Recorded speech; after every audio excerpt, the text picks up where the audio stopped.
तो भरद्वाज जी ने क्या कहा था? भरद्वाज जी ने कहा था अहमत्र नियुज्येयम अत्रेति प्रथमम वचः। उन्होंने कहा था, भरद्वाज जी ने कहा था, जब गोष्ठी हो रही थी तो उन्होंने कहा था कि अहमत्र नियुज्येयम, आप मुझे नियुक्त करिए। सभी ने, कौन इंद्र के पास जाएगा, सब चर्चा में थे ना। तो देखिए उन्होंने कहा था कि अहमत्र नियुज्येयम अत्रेति प्रथमम वचः, मुझे नियुक्त करिए। ये पहले उठ करके बोले। कौन बोले? भरद्वाज। भरद्वाज का निवास स्थान प्रयागराज में। और भरद्वाज को भरद्वाज ही क्यों खड़े हुए? भरद्वाज इसलिए खड़े हुए कि द्वाज, द्वा माने होता है दो, द्वा माने दो। तो स्त्री पुरुष या जोड़े के माध्यम, द्वाज, जोड़े के माध्यम से जिनकी उत्पत्ति हुई है वो कहलाएंगी द्वाज। समझ में आ गया ना? दो के माध्यम से जो सृष्टि उत्पन्न हुई है, जन्म हुआ है जिस सृष्टि का, उसका नाम वो उसको कहेंगे द्वाज। और उस सृष्टि के भरण पोषण की जिसे चिंता है उसका नाम हो जाएगा भरद्वाज। इसलिए भरद्वाज उस पर खड़े हुए कि चूंकि उनको चिंता है कि ये सारी, जैसे इन ऋषियों को चिंता थी। वही मैं अपने डॉक्टर साहब को समझा रहा था कि नहीं, हमेशा ये भाव रखिए कि देखिए, अगर सुश्रुत संहिता में सारे ऋषियों ने यही बात कही कि पूरी दुनिया इस समय त्रस्त है रोगों से, आप उपदेश करिए। अपने लिए नहीं मांगा उन्होंने। भगवन शरीर मानस आगंतुभिर व्याधिभिर विविध वेदना अभिघात उपद्रुतान सनाथानप्यनाथवत विचेष्टमानान विक्रोशतश्च मानवान अभिसमीक्ष्य मनसिन्ना पीड़ा भवति। ये कहा था उन्होंने। उन्होंने कहा था शरीर मानस और आगंतुक व्याधियों के द्वारा जो विविध प्रकार की वेदनाएं, अभिघात, उनके उपद्रवों से व्यक्ति सनात होते हुए भी, उनके स्वामी है, पैसा है, चकाचक हैं वो, सनात होते हुए भी अनाथवत, अनाथ, सनात होने के बावजूद भी, मतलब सब कुछ व्यवस्था उनके पास है, इसके बाद अनाथवत, एक अनाथ की तरह, विचेष्टमानान विक्रोत सच्चे, चिल्ला रहे हैं, चिल्ला रहे हैं, क्राई कर रहे हैं, तड़प रहे हैं, विलाप कर रहे हैं। देखो ऐसे मानवान अभिसमीक्ष, ऐसे मनुष्यों को देख करके न मन से पीड़ा होती, न हमारे मन से पीड़ा होती, हमारे मन में पीड़ा हो रही है। देखिए ऋषियों का चिंतन। इसी तरह भरद्वाज जी ने कहा था कि अहमत्र नियुज्येयम अत्रेति प्रथमम वचः, मुझे नियुक्त करिए आप। तो हमेशा चिकित्सक के हृदय में हमेशा दूसरे के और सबके हृदय में दूसरे कल्याण की भावना होनी चाहिए, दूसरे की पीड़ा के लिए। फिर उसका जन्म अपने लिए नहीं रह जाता, उसी के पीछे भी उसका कल्याण छिपा है, उसी के पीछे भी उसकी उन्नति छिपी है, पक्का। अब क्यों आगे कहा, तदिदम शाश्वतम पुण्यम स्वर्गीयम यशस्यम आयुष्यम वृत्तिकरम चेति। कहते हैं जो शल्यशास्त्र है, यहाँ पर शल्यशास्त्र की बात हुई है, क्योंकि ये शल्यशास्त्र प्रधान ग्रंथ है, लेकिन पूरी वो आयुर्वेद की बात मान लेनी चाहिए। इसको उपलक्षण मान करके और हम पूरे चिकित्सा की चर्चा करेंगे। तो कहते हैं तदिदम, यह शाश्वत है, माने ये जो शास्त्र है शाश्वत है, कभी इसका नाश नहीं होता, गुरु शिष्य परंपरा से चलते रहेगा, अविनाशी है, पुण्यास्पद है। बेटा पुण्यम, पुण्यास्पद है।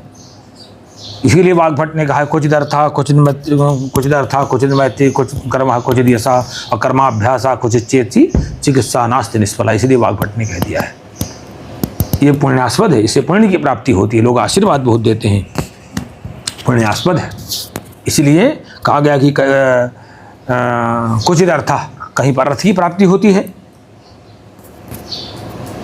कहीं पर मैत्री भाव संबंध बन जाते हैं, हो जाते हैं ना, कुछ अर्था कुछ मैत्री, और कहीं पर यश की प्राप्ति होती है, कुछ धन की प्राप्ति होती है, कुछ अर्था कुछ यशा, कहीं पर अर्थ की प्राप्ति होती है, और कुछ नहीं मिलता तो कर्माभ्यासा, प्रैक्टिस तो मिलती है ही है, उसी से आपकी योग्यता बढ़ेगी। कर्माभ्यासा कुछ इच्छेति, यही बात इसलिए कहा कि पुण्यम। और सबसे बड़ी बात है स्वर्गीयम, जब आप यहाँ पुण्य करेंगे तो स्वर्ग आपको मिलेगा ही। अगला जो आपका है वो आपको आपका हित लिए बैठा स्वर्गदायक, सुखदायक है। स्वर्ग मतलब सुखदायक। और ये सस्यम यश को देने वाला है। और कहा, क्या कहा, आयुष्यम, आयु को ही बढ़ाने वाला है। चिकित्सक की भी आयु बढ़ती है जब आशीर्वाद मिलेगा, पुण्य मिलता है तो आयु भी बढ़ती है, और रोगी की तो बढ़ती है ही है। और वृत्तिकर्म चेती, इससे आजीविका का साधन बनता है। इससे आजीविका का साधन भी बनता है। इससे बनता कि नहीं बनता है?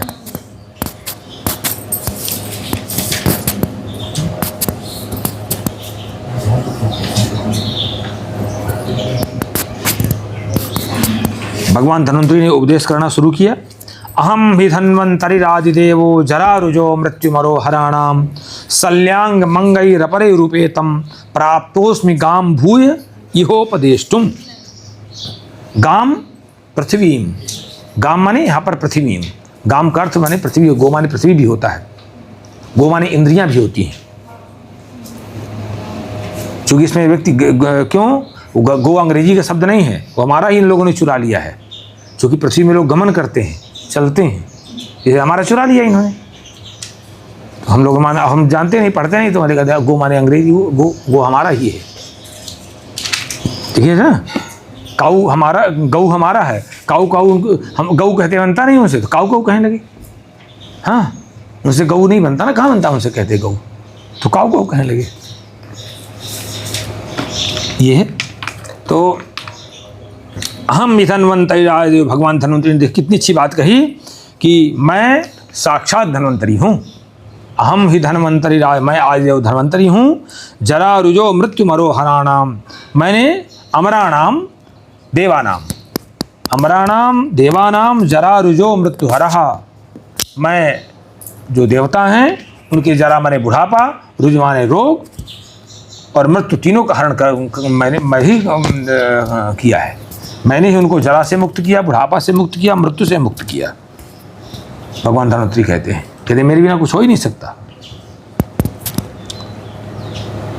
सल्यांग मंगैरपरे रूपे तुम, मैं शल्य अन्य अंगों के सहित अपरई ही, यहाँ पर देखेंगे, अपरई ही उपेतम सल्यांग मंगई, अपरई ही उपेतम, उपेत माता होता है युक्त, उपेत माने, हाँ, तो यहाँ पर उपेत है ना, देखिए, अपरई ही उपेतम, उपेत माने युक्त।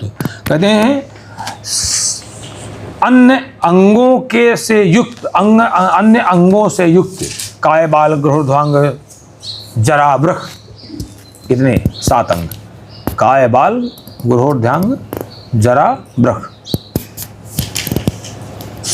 हाँ, तो कहते इनसे अन्य अंगों से युक्त शल्यांग, शल्य शास्त्र का मैं उपदेश करने के लिए मैं गाम भूय, मैं इस पृथ्वी में आया हूँ। यह उपदेष्टुम गाम भूय, कहते हैं इस पृथ्वी में उपदेश करने के लिए मैं स्वयं आया हूँ। ये उनको पता था कि मैं ही धन्वंतरी हूँ। पहले मैंने देवताओं को बुढ़ापा और इनसे मुक्त किया, बुढ़ापा से, मृत्यु से और रोग से। अब मैं जो है शल्य प्रधान, अन्य अंगों से युक्त शल्य प्रधान आयुर्वेद का उपदेश करने के लिए मैं यहाँ पर फिर से आया हूँ। अस्मिन् शास्त्रे पंचमहाभूत शरीर समवायः पुरुष इत्युच्यते। कहते हैं इस शास्त्र में, अस्मिन् शास्त्रे माने शल्य शास्त्र, इस शास्त्र में पंचमहाभूत शरीर समवायः, पृथ्वी जल तेज आकाश वायु और आत्मा, जल आकाश और आत्मा यानी शरीर माने आत्मा,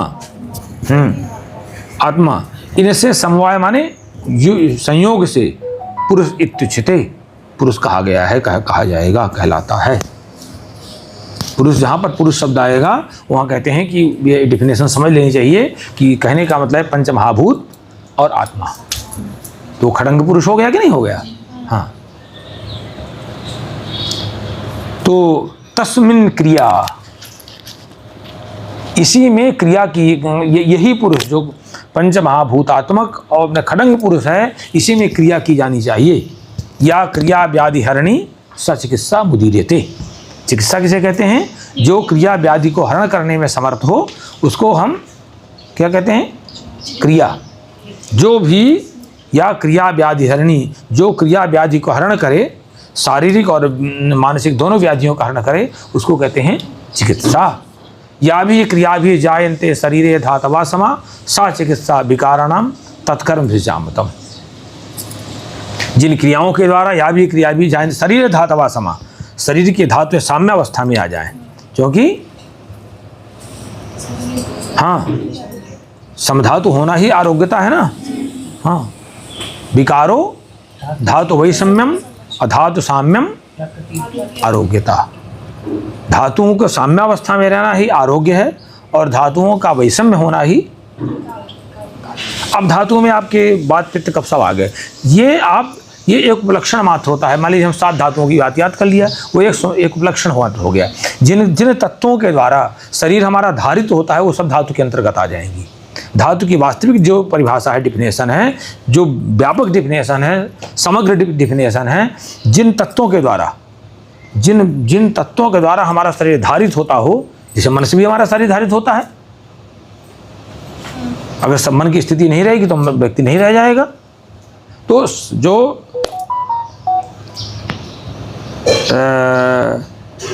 एक सामान्य परिभाषा है वो ये अगर साध रस रक्त मांस इत्यादि जो है ना, ये धातुएं हो गई। लेकिन जो वास्तविक परिभाषा है, जो समग्र परिभाषा है, जो आपको जीवन में काम देने वाला समझनी है, वो जिनके द्वारा शरीर धारित हो, जिनके द्वारा शरीर धारित हो।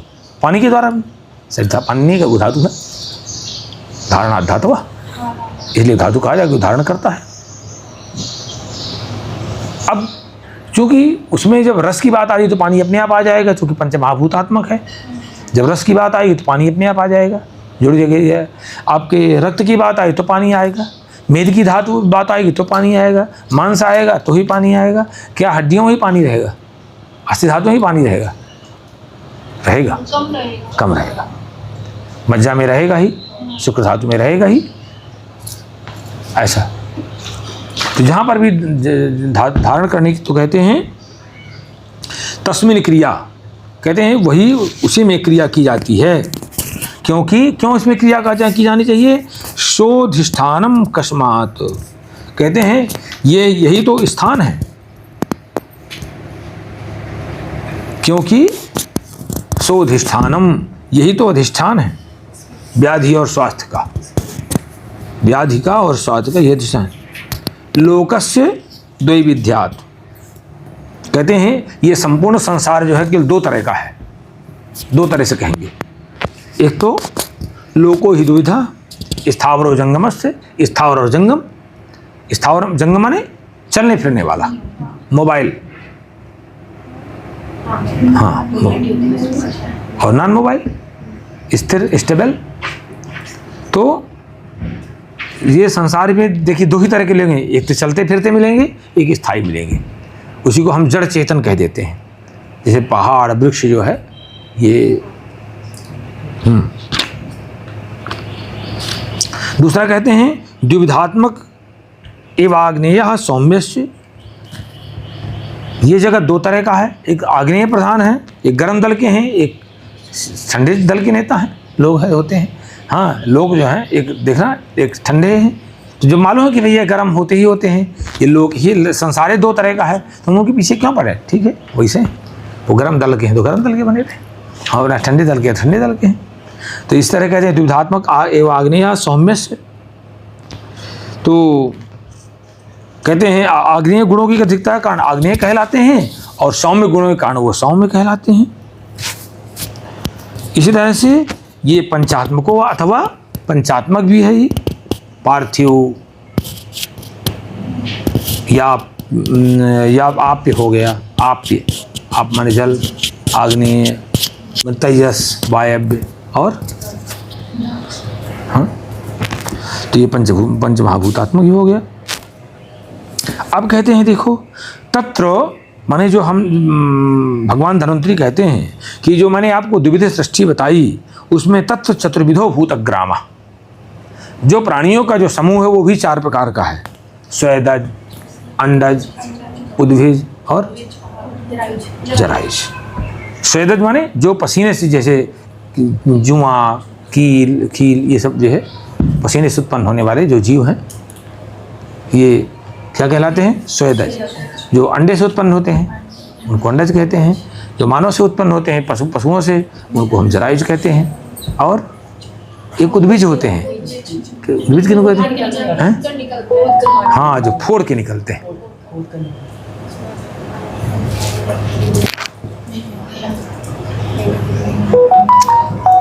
भी माने पृथ्वी, जा माने जन्म लेते हैं, लेकिन फोड़ कर, उद माने उठ करके, तो उद्भिज बन गया,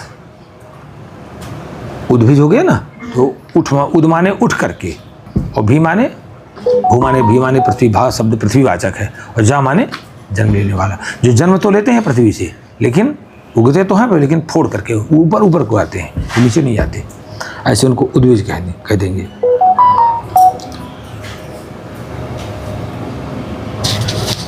तत्र पुरुष प्रधानम, अब कहते हैं कि इनमें जो है पुरुष ही प्रधान है। तस्योपकरणम अन्यत तस्मात् पुरुषोधिष्ठानम, कहते हैं जो मनुष्येतर प्राणी हैं वो सारे के सारे अप्रधान माना जाना चाहिए।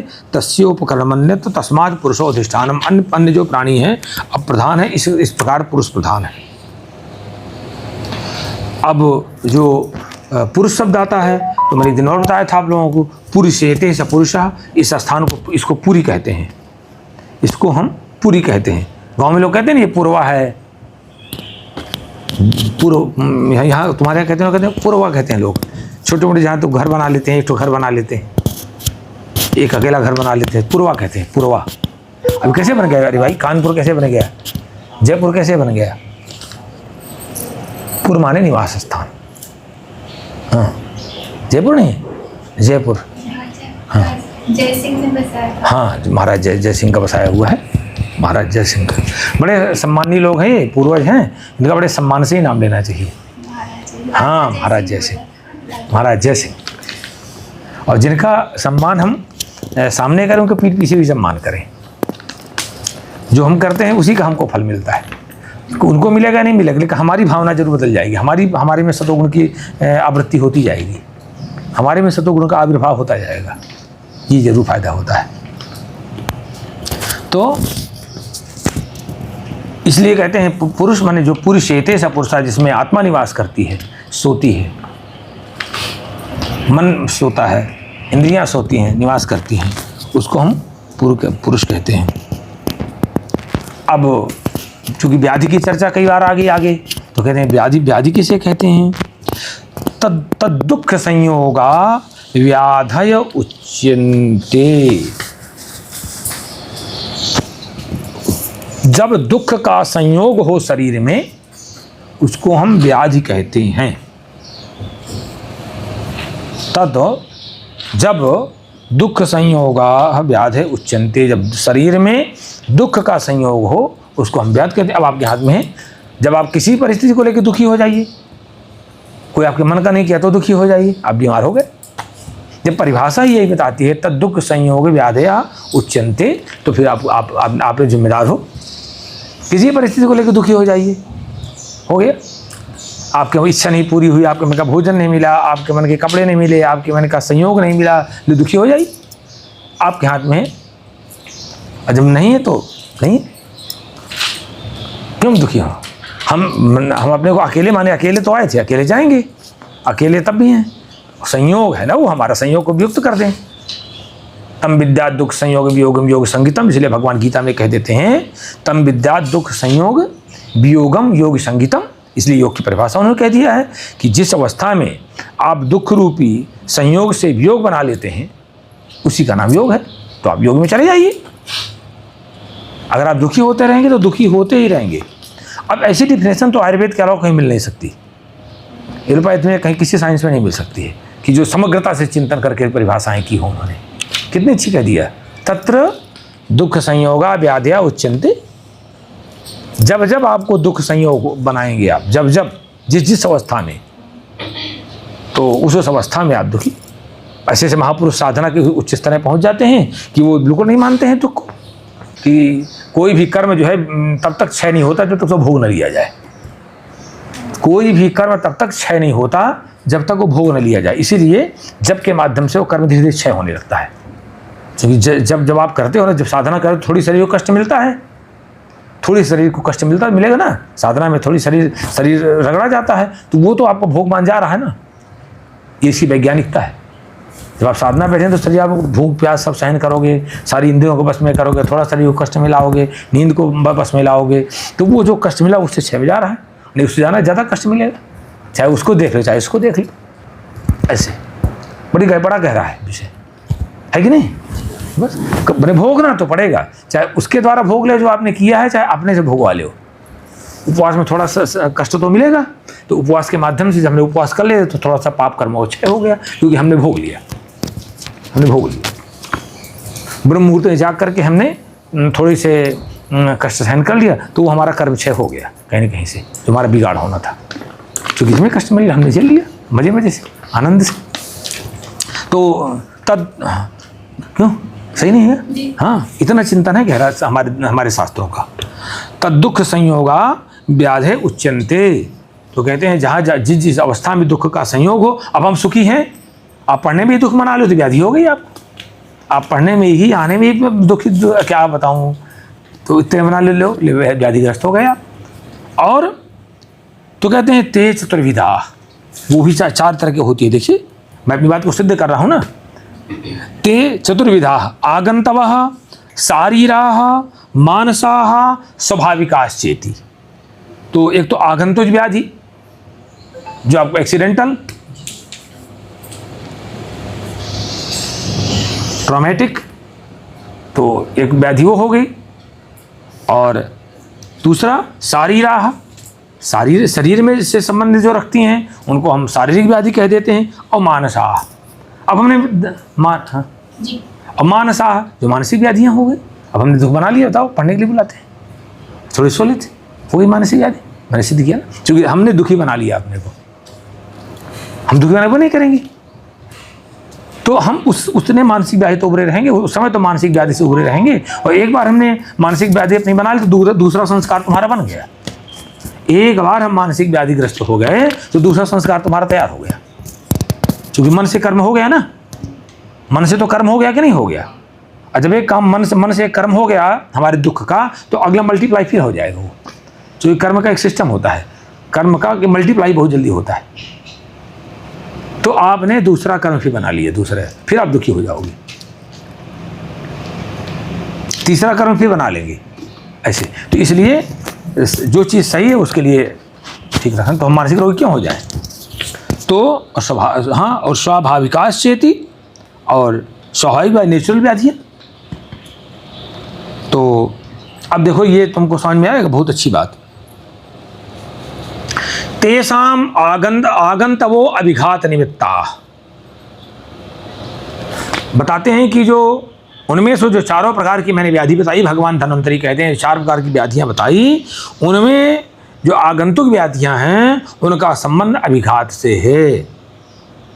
और जब आप चरक को पढ़ेंगे तो चरक सीधे कह देते हैं कि अगर आपके पास आगंतुक व्याधि भी आपको आती हैं तो आप मान लीजिए उसमें वही प्रज्ञा अपराधजन्य है, वही प्रज्ञा, गलती आपकी है, तब आपको चोट लगी। आप क्यों नहीं सचेत रहे? आपने करंट लग गया, आपकी बुद्धि अचेतन क्यों हो गई? क्यों आप नहीं सचेत रहे? क्यों आपने पहले से ध्यान नहीं दिया? उसमें आप ही दोषी। तो जितने चेतनामान होते चले जाएंगे आप, आयुर्वेद का यही तो विशेषता है आयुर्वेद की, कि कितना आयुर्वेद गहराई तक जाता है, उतना ऋषियों का चिंतन है ना, वो भगवान का चिंतन है ना, जो भगवान की परिभाषा हमने बताई थी, भगवान का चिंतन है ना वो। तो आपको ये ध्यान रखना है कि हम कितनी ऊंचाई तक जा सकते हैं। अब हम चेतना को जितना निम्न स्तर उतने आपको घटनाएं होंगी। देखिए आप देख लीजिए, जो चेतना रूप से बिल्कुल पतित हैं उनके पास घटनाएं होती ही रहती हैं, उनके यहाँ घटनाएं होती ही रहती हैं उनके पास। वो उन्हीं की गलती है। जो चेतना से हैं वो, मैं तुम लोगों को एक घटना बताया था, चर्चा की थी कि एक बार अमृत प्रास घृतम, हाँ एक बार आया तो हमें लगा कि अमृत प्रास घृतम है, मैं इसको ले जाऊँ, इसको खाऊंगा, बताया था ना हमने। और उसको हम ले आए और लाने के बाद रख दिया। वो हम तब वहाँ गुरुकुल में रहा करते थे, वहाँ रख दिया। अब 2-4 दिन रखा रहा। शाम आगंतवो अभिघात निमित्ता, ये अभिघात निमित्त है। अब अब देखो यहीं से हम आज का व्याख्यान समाप्त करेंगे, पूरा करेंगे। देखो ये तुम इसी को हमेशा ध्यान रखना है।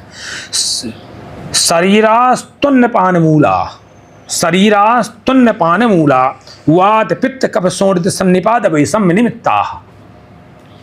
ये देख लीजिए, शारीरिक व्याधियों, शारीराह तू अन्नपान, शारीराह तू, जो शारीरिक व्याधियाँ, तो माने तो शारीरिक जो व्याधियां हैं वो अन्नपान मूलक हैं, आपके अन्नपान मूलक हैं, अन्नपान मूलक। अन्न माने आहार और पान, और अन्न किसे कहते हैं? क्योंकि अन्न शब्द जो बनेगा वो अधभक्षण से बनेगा, अधभक्षण धातु से। अन्न माने जो हम भक्षण ग्रहण करते हैं। अब हम लोग केवल मुंह से नहीं खाते हो, आप लोग कान से भी खाते हो, हम लोग नाक से भी खाते हैं, हम लोग आँखों से भी खाते हैं, हम लोग त्वचा से भी खाते हैं। हाँ, हम लोग ग्रहण करते हैं। अब हमें हमारी लालसा नहीं पूरे देखे थे कि नहीं पूरी हुई कोई चीज़, हमको दृष्टि डाल के नहीं परेशान बने, अभी हम पूरा कर पा रहे हैं। हम लोग निंदा सुन के नहीं पा रहे, अभी तृप्त हो पाए हैं। खाया कि नहीं खाया, हमने ग्रहण किया कि ना ग्रहण किया? हम लोग निंदा करके नहीं, हमने जीभ से वो तो खाया, लेकिन अभी जीभ से निंदा करके नहीं तृप्त हुए हैं। हम आंखों से परदोष देखने से ही नहीं तृप्त हुए हैं, सब में हम दोष दिखाई पड़ रहा है, किसी में अच्छा ही नहीं दिखाई पड़ रही। खाया कि नहीं खाया हमने? ये तो शरीराह तो अन्नपान मूला, ये जो शारीरिक व्याधियां हैं वो अन्नपान मूलक हैं। तो उससे क्या होगा? वात पित्त कफ सोडित सन्निपात वैषम्य निमित्ता। कहते हैं इससे वात पित्त कफ और रक्त जो है वैषम्य होते हैं, आपका रक्त भी दूषित होता है इससे। तो इसका प्रमाण देख लीजिए, मद मूर्छा में पहुंच जाइए, देख लीजिए 24 अध्याय में, 24 है ना शायद, 24 देख लीजिए प्रमाण कि रक्त दूषित होता है इन कारणों से, हैं? हाँ, इन कारणों से रक्त दूषित होता है। आप जितने पवित्र रहेंगे, प्रातः जागरण करेंगे, ब्रह्म मुहूर्त कहीं कभी आपको जीवन में किसी भी प्रसाधन सामग्री की जरूरत नहीं पड़ेगी। ब्रह्म मुहूर्त जागने पर कभी जरूरत नहीं पड़ेगी। अपने आप तेज, अपने आप चेहरे में आपके तेज अपने आप आता जाता, अपने आप, क्योंकि सूर्य से तेज का माध्यम सूर्य है ना, और आप बिना सूर्य के तेज नहीं ले सकते हो। उसके पहले उनके आगमन के पहले आप तैयार मिलिए, उनकी अगवानी के लिए। पूर्वज हमारे यही करते थे, उनकी अगवानी के लिए पहले तैयार रहिए। और आयुर्वेद के चिकित्सा के लिए तो परम आवश्यक है, क्योंकि आरोग्यम भास्कराद इच्छेत, आरोग्य की कामना भगवान सूर्य से करनी चाहिए। आरोग्य भगवान सूर्य देते हैं, तो जब आप आरोग्य देने का सामर्थ्य ही भगवान सूर्य देते हैं, आप में आरोग्य देने का सामर्थ्य ही भगवान सूर्य देते हैं। तो आप उनको बिना प्रणाम किए, उनको पहले तो आप कुछ कर ही नहीं सकते हो, आप अच्छे तो नहीं बन सकते हो, तो ख्याति लब्ध तो नहीं बन सकते हो। और जो हैं उनका दिनचर्या देख लीजिए, उनका जिनको पाएंगे, जिन्होंने ख्याति पाई है पहले से, उनके देख लीजिए, सूर्य को लेके चलें।